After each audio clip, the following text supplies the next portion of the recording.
Muy buenas noches, bienvenidos a Odisea. Cuando Napoleón invadió Egipto,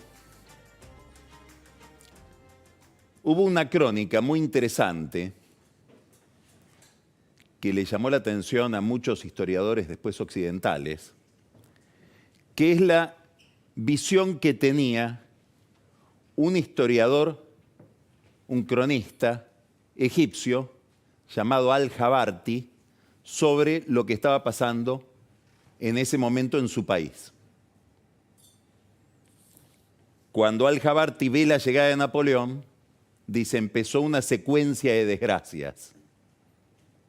Y la primera desgracia, según Al-Jabarti, fue ese año no se realizó la peregrinación a la Meca. Es el fenómeno visto desde el otro lado. Y este historiador egipcio cuenta la visión escandalosa que tenían los egipcios de los franceses que invadían su país.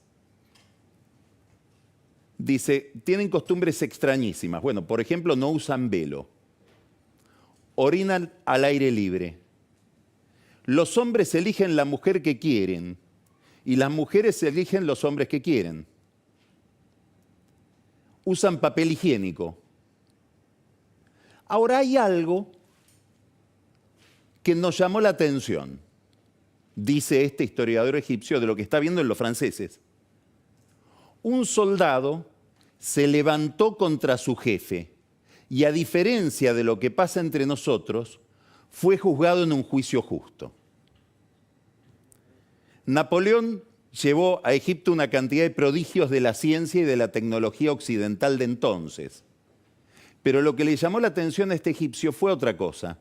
Fue un rasgo cultural, civilizatorio, político. Se le podía oponer una verdad al poder. El débil fue juzgado, mereció un juicio justo. Este es un tema central hoy en la Argentina. De esto se está discutiendo. Nosotros pertenecemos a una tradición que tiene 3, 4 siglos, que está basada en la siguiente idea. Somos personas libres que cedemos parte de nuestra libertad para constituir un Estado que nos administre mejor, pero que preserve más nuestra libertad, que nos permita ser más libres. Para eso delegamos parte de nuestro libre albedrío para tener una justicia en común, una seguridad en común, un sistema de salud, un sistema educativo. Pero como sabemos que ese Estado puede desbordarse y venir en contra de nosotros y caerse sobre nuestras libertades, inventamos una cantidad de dispositivos que nos salvan de eso. Uno es la libertad de prensa, la posibilidad de criticar libremente al poder. Otro es una serie de garantías sobre la libertad económica y en el fondo de toda es la propiedad privada. Y otro de los dispositivos que inventó la sociedad occidental para preservarse, para cuidarse del desborde o del avasallamiento del Estado que la misma sociedad creó, es la independencia del Poder Judicial. Esto que admiraba Al-Jabarti, la posibilidad de un juicio justo para el débil, para el que no tiene poder. Estos temas, que están garantizados por la Constitución, es decir, que para ser modificada este sistema de reglas o esta concepción habría que modificar radicalmente la Constitución, aún así, aun cuando están en la Constitución, están siendo puestos en tela de juicio en la Argentina desde hace por lo menos una década. Hay un conflicto ideológico que se traslada a la política, un país empatado acerca de si estos deben ser los valores o las reglas que nos deben regir. A medida que la crisis económica, muy incrementada, muy alentada por la cuarentena, pone en tela de juicio,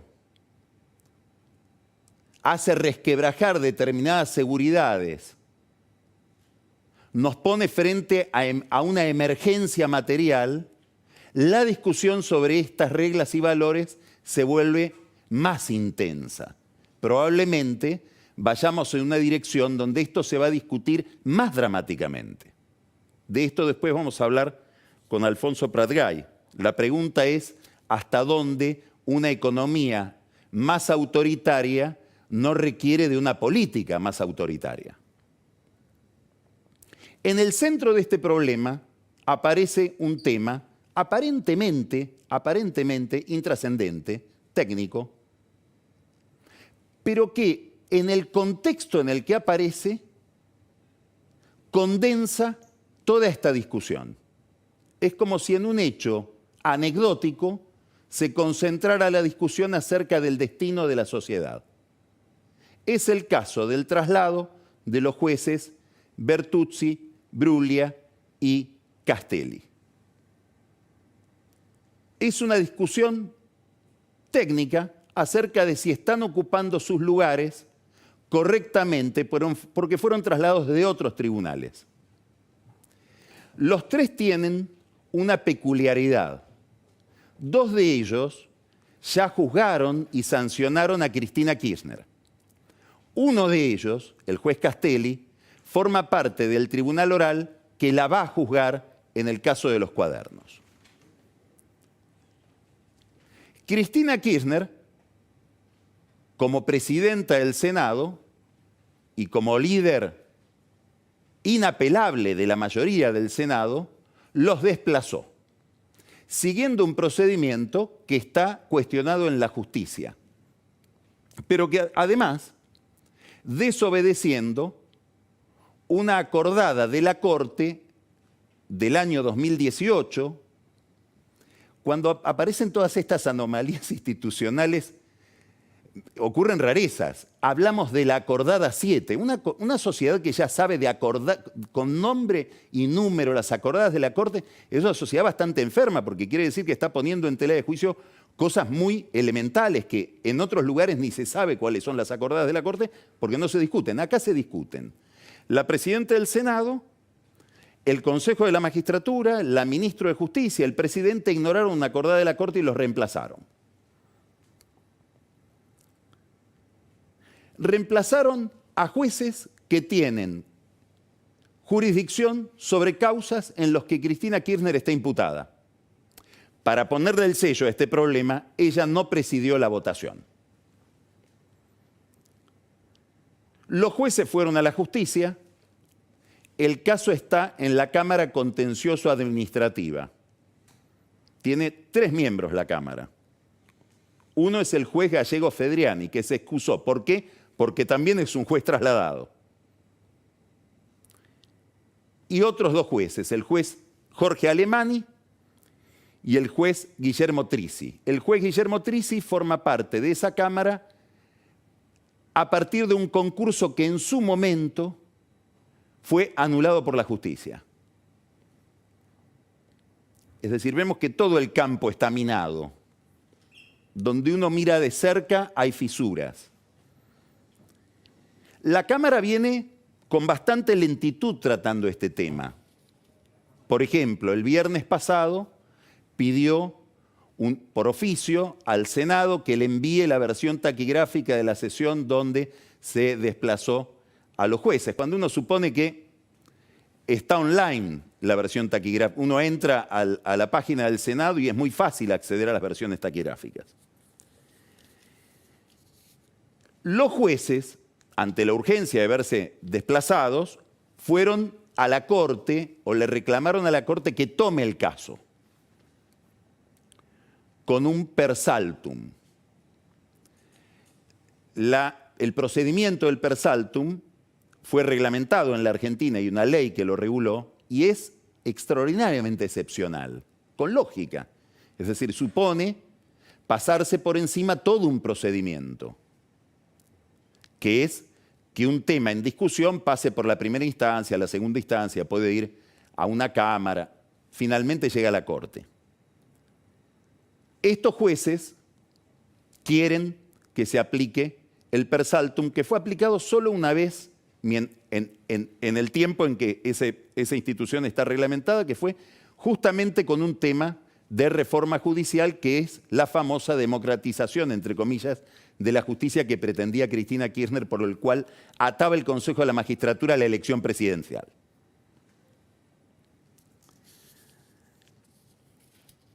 Hay una enorme expectativa respecto de lo que va a ser la Corte, sobre todo por lo que se presume es una lentitud de Alemany y Trisi, los dos camaristas contenciosos administrativos.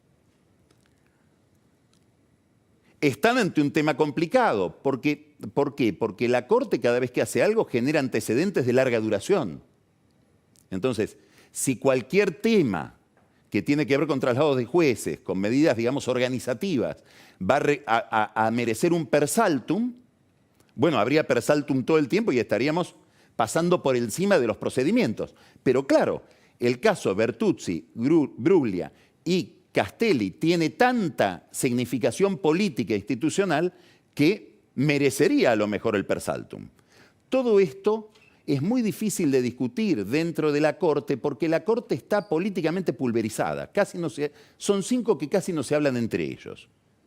O peor todavía, se hablan a través de los diarios, se hacen operaciones de prensa. Digamos, hay un pésimo clima institucional en esa institución. De nuevo, uno mira de cerca el edificio institucional y hay fisuras por todos lados. Bueno, no sabemos qué va a ser el presidente de la Corte, Carlos Rosenkrantz. Él podría poner a consideración el per saltum. Nadie sabe qué decidirían los jueces, pero daría una señal de que es sensible a la demanda pública, a la demanda de la opinión pública. Probablemente haya una manifestación el miércoles sobre este tema. Podría ponerlo a consideración y que se lo rechacen. Podrían ponerlo a consideración y que no, la Corte asuma el per saltum y trate el tema.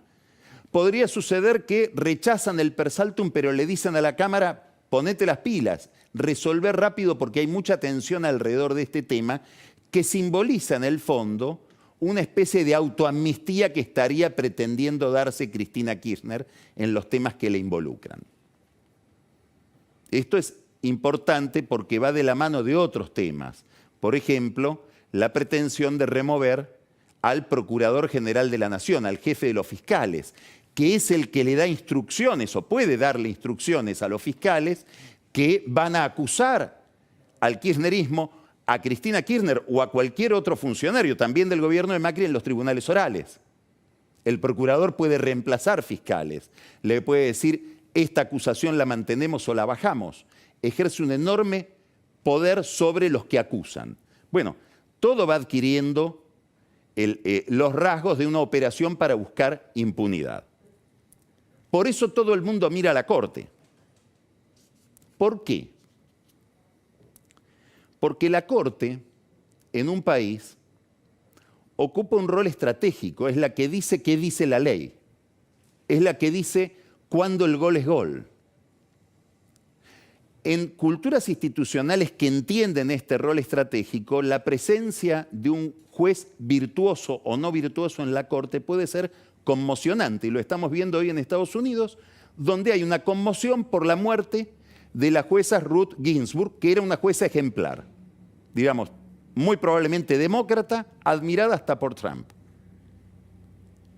Bueno, esto es lo que simboliza la Corte, por eso hoy todo el mundo está mirando a la Corte a ver cómo juega en esta encrucijada institucional donde se condensan tantos significados. Pero además la mira por una segunda razón, porque el Senado, y Cristina Kirchner a la cabeza, y Alberto Fernández al obedecerle, y el Consejo de la Magistratura al proponer que se revisen estos procedimientos y la situación de estos jueces, no se está burlando de Bruglia, de Bertuzzi y de Castelli solamente, se está burlando de la Corte, que es la que ya en una acordada definió que la situación de esos jueces es correcta. Y no sabemos dónde va a terminar esta burla acerca de la Corte, si solo en este caso y en esa acordada 7, o de ahora en adelante hasta poder reemplazarlos a los jueces de la Corte, si es que algún día Cristina Kirchner obtiene los 2/3 en el Senado, para los cuales le faltan 4 votos. Es decir, que la Corte, defendiendo esta situación, se defiende en alguna medida a sí misma. ¿Está en tela de juicio entonces qué? Está en tela de juicio la forma en que limitamos al poder, la forma en que nos garantizamos nuestra libertad de frente al que manda. El sistema institucional que nosotros adoptamos tiene dos mecanismos para hacer eso. Uno ya lo mencionamos, la división de poderes y centralmente la justicia independiente. Hay otro mecanismo para limitar el poder del que manda y garantizarnos determinado espacio de autonomía o de libertad. La división del poder territorial, llamémosle el federalismo, es otra institución agredida. A la ciudad de Buenos Aires se le quitaron recursos por un decreto de necesidad de urgencia sin siquiera pedir la aquiescencia, la autorización de la propia ciudad. Como es de práctica porque hay un convenio entre la ciudad y la nación para acordar cuáles son los recursos que se le derivan a la ciudad. Es decir, hay un cuestionamiento a la autonomía del Poder Judicial, que es uno de los instrumentos que nos damos para defendernos del poderoso, y hay otro cuestionamiento a la autonomía territorial de algo que la Constitución prácticamente establece, más allá de las discusiones técnicas o de detalle que pueda haber, casi como una provincia, que es la Ciudad Autónoma de Buenos Aires, declarada autónoma después de la Constitución del 94. Por eso tiene un estatuto propio. Hubo una reunión el jueves a raíz de la infinita cuarentena de la que participan Alberto Fernández y Horacio Rodríguez Larreta. Y Alberto Fernández, esto fíjese qué interesante que es, le explicó a Larreta: mira, tuve que hacer lo que hice porque vino Guzmán, Martín Guzmán, el ministro de Economía, y me dijo que no había más plata. Y teníamos que darle plata a los policías que estaban levantados en la provincia de Buenos Aires. Y Silvina Batakis, la secretaria de provincias del Ministerio del Interior, también me vino a decir: no hay más plata. Lo único que podemos hacer es sacarle plata a la ciudad de Buenos Aires. Y le sacó plata a la ciudad de Buenos Aires. ¿Por qué esto es interesante? Porque para el resto de las jurisdicciones, sobre todo si son peronistas, cuando me das plata se emite. Es decir, que para los míos emito. Para los que no me votan, ajuste. Porque lo que hay en la ciudad de Buenos Aires hoy es un ajuste. Muchos economistas dicen: esta es la gran oportunidad para que el gobierno repiense las finanzas, por ejemplo, provinciales. No. En el único caso en que se están pensando las finanzas de una provincia o de una jurisdicción subnacional, de un distrito que no es la nación, es en el caso de la ciudad de Buenos Aires, que curiosamente es opositora en términos electorales y curiosamente está siendo gobernada por uno de los más verosímiles candidatos a competir con Fernández o con cualquier candidato del Frente de Todos para las elecciones del año 2023.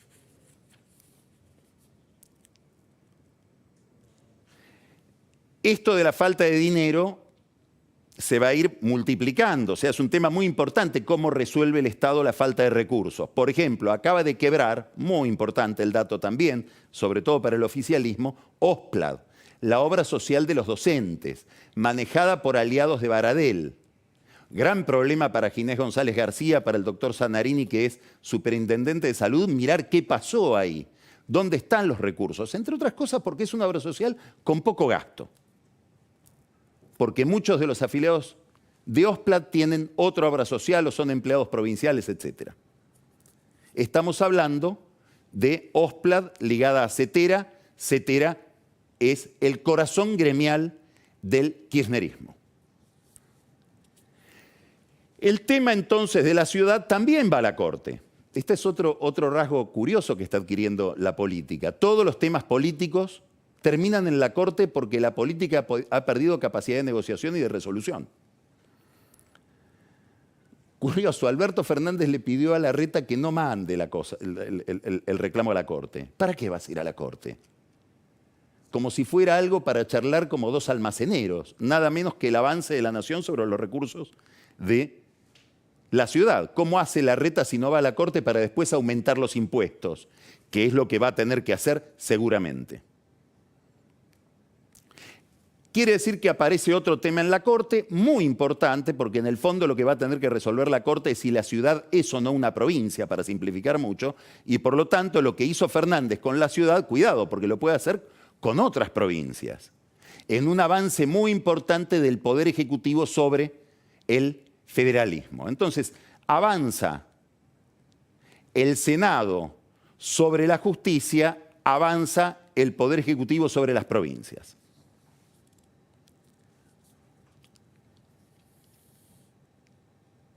No son las únicas tensiones. Por supuesto, todo esto tiene que ver con un tema muy importante que ya lo comentamos el lunes pasado, lo quiero volver a comentar desde otra perspectiva, y al final voy a volver a hablar del tema, que es la ruptura con Larreta. La ruptura con Larreta, más allá del tema de la coparticipación, tiene también como una especie de densidad de significado similar a lo de los jueces Bruglia, Bertuzzi y Castelli. ¿Por qué? Porque Larreta simbolizaba subliminalmente o sugería la relación de Larreta con Fernández, que Fernández tenía alguna vocación de tender puentes con el otro mundo y que en algo pretendía cumplir su proyecto originario de salir de la contradicción polarizante en la que está la Argentina, sobre todo desde los gobiernos de Cristina Kirchner. Bueno, la ruptura con Larreta significa que esa avenida por la que quería transitar Fernández se bloqueó. Y Santiago Cafiero le dijo a un colaborador de Larreta, la verdad es que es anular una política muy importante nuestra por culpa de Cristina. No son las únicas tensiones. Detrás del levantamiento policial aparecen otras tensiones que se están agudizando. Hay que mirar a qué policías desplazó Berni. Y usted si mira con lectura política a qué policías desplazó, va a ver que son policías ligados a algunos intendentes del conurbano a los que Cristina Kirchner le atribuye no haber generado, pero sí haber tolerado y en todo caso después alentado esa sublevación o ese motín policial tan raro que hubo en la provincia, tan impertinente. Ahí está Alejandro Granados como uno de los culpables para el kirchnerismo, ahí está Juan Zabaleta de Harlingen. Y una pregunta, ¿hubo alguien que desde Olivos en esas horas alentaba la manifestación hacia Olivos? Bueno, en el gobierno de la provincia hay funcionarios que creen que sí. Quiere decir que empieza a haber por lo menos una visión paranoica entre la interna kirchnerista y gente ligada a Cristina Kirchner, muy ligada a Cristina Kirchner, que supone que Alberto Fernández con los intendentes del conurbano son parte de una conspiración. En el whisky, Daniel Vilota nos va a contar qué tiene que ver todo esto con un conflicto municipal, gremial, rarísimo que se produjo en La Matanza. Rarísimo por lo inusual. En 40 años nunca había habido problemas entre el intendente de La Matanza y el sindicato. Aparecieron los problemas. ¿Qué es lo importante de todo esto? Además de lo que es importante en sí mismo, que se proyecta sobre la economía. Una de las preguntas que yo tengo para Alfonso es si esta política puede ayudar a resolver una crisis económica como la que tenemos, que se inscribe en un problema de larga duración, que son 10 años de estancamiento de la economía argentina. Si no estamos ante un primer problema, es como cajas chinas de crisis, una crisis que se va metiendo dentro de la otra. Una dificultad enorme, un gobierno que emite muchísima moneda, que promete emitir más, en el mejor de los casos, Guzmán en el presupuesto que mandó al Congreso dice que debe emitir 1 billón de pesos para cubrir el déficit de 4,5 puntos que promete. Estamos hablando del paraíso de Guzmán, no de lo que necesariamente va a pasar. Es decir, que en el paraíso se emiten 1 billón de pesos, con un problema enorme, que sobre esto le quiero preguntar, insisto, a Alfonso Pratgay. ¿Cómo se hace? Porque no puede no emitir. Es muy difícil imaginar fuentes de financiamiento distintas de la emisión. Ahí es donde se vuelve importantísimo el horizonte que plantea el gobierno respecto de cómo va a salir de un problema que es aparentemente inevitable. Y ahí es donde el conflicto político trabaja muy en contra de la posibilidad de salir rápido de la crisis y de recuperarnos con alguna velocidad.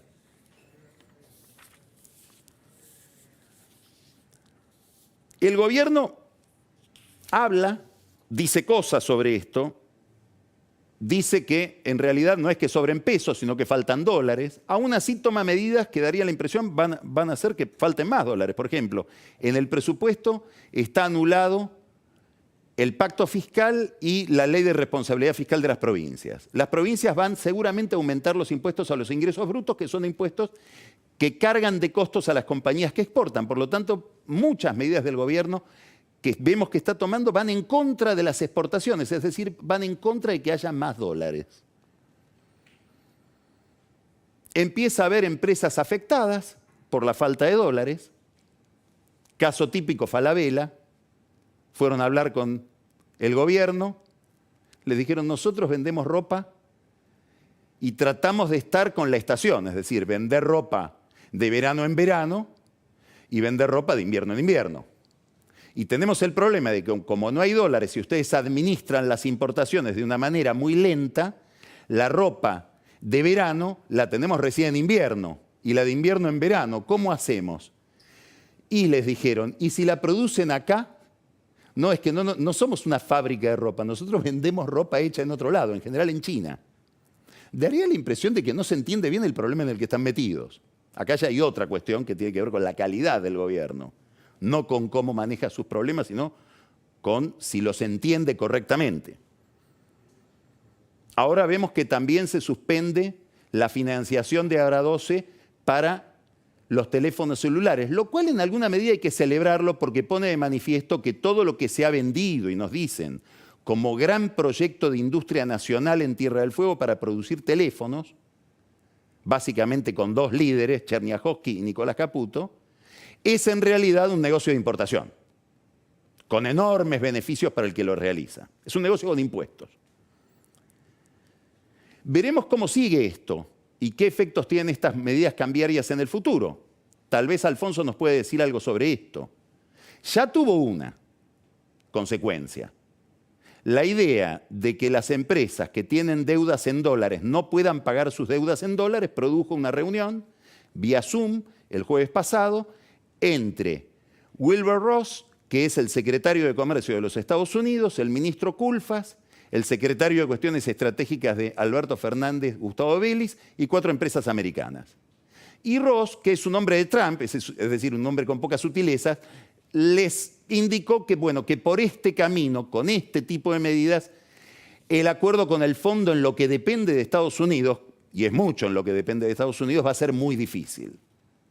Entonces acá aparece otra cuestión de mediano plazo. Si todo esto va hacia el acuerdo con el fondo o nos aleja del acuerdo con el fondo.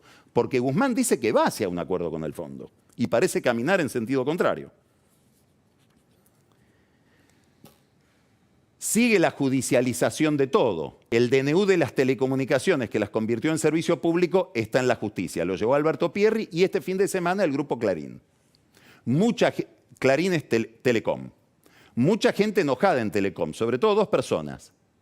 Sebastián Eskenazi, que fue una persona muy gravitante en la vida de Alberto Fernández durante todo el tiempo que Alberto Fernández estuvo fuera del poder, y ahora se queja de que Alberto Fernández no le atiende el teléfono, tal vez es una virtud de Alberto Fernández, muy probablemente, y Jorge Brito, ambos muy cercanos a David Martínez, que es uno de los socios de Clarín en Telecom. Malestar político entonces, con Alberto Fernández y con Massa, que era el garante de que ese tipo de decretos no iban a pasar. Pregunta final. Frente a toda esta crisis, ¿la única que hace política es Cristina? ¿O la sociedad argentina tiene recursos como para equilibrar al poder? Esta es la pregunta. Esto es lo que está detrás de la coparticipación de la ciudad. Esto es lo que está detrás de Bruglia, Bertuzzi y el juez Castelli, de la situación de esos 3 jueces. La pregunta es, Cristina Kirchner, que ya se llevó puesto al Poder Ejecutivo. A ver, sincerémonos, era bastante... Hay toda una parte de la sociedad argentina que dice, hay que terminar con Cristina Kirchner. Lo intentamos con Massa, no pudimos. Intentamos con Macri, no pudimos. Intentamos con Labaña, fracasó. Intentamos con Urtubey, fracasó. La última esperanza que nos queda es Alberto Fernández. No, Alberto Fernández no está puesto ahí para terminar con Cristina Kirchner, está puesto para obedecerla. Y muy probablemente Cristina Kirchner supiera desde los tiempos de Néstor las características de Alberto y que no había ningún riesgo con Alberto. Ahora, vemos que después de llevarse puesto al Poder Ejecutivo desde el Senado, se lleva puesta también a la justicia. Esto es lo que está en discusión esta semana. Por eso estamos mirando a la Corte. Por eso se dan escenas insólitas como gente con un cartel que dice Bertucci y Bruglia. En su vida Bertucci y Bruglia pensaron estar en un cartel. Hay una vieja historia muy, muy habitual entre los abogados, que es la historia de Federico el Grande de Prusia, uno de los déspotas ilustrados, subrayo déspota. Tenía su palacio Sanssouci y frente al palacio un molinero estableció un molino. Había un molinero, un humilde molinero, David, que tenía un molino y le molestaba el paisaje a Federico el Grande. Entonces le ofreció plata para que lo saque y el molinero dijo, no, el molino es mío. Le ofreció el doble y el otro dijo, no, es que mi molino es mío, no me quiero ir de acá. Entonces amenazó con expropiarlo sin compensación. Entonces el molinero fue al palacio. Y Federico el Grande lo recibió y dijo, bueno, vine rendido. No, venía con un amparo judicial. Y de ahí viene la famosa frase atribuida a Federico el Grande, 1747. Me alegro de que haya jueces honestos en Berlín. Veremos si nos alegraremos de que haya jueces honestos en la República Argentina. Empezamos Odisea.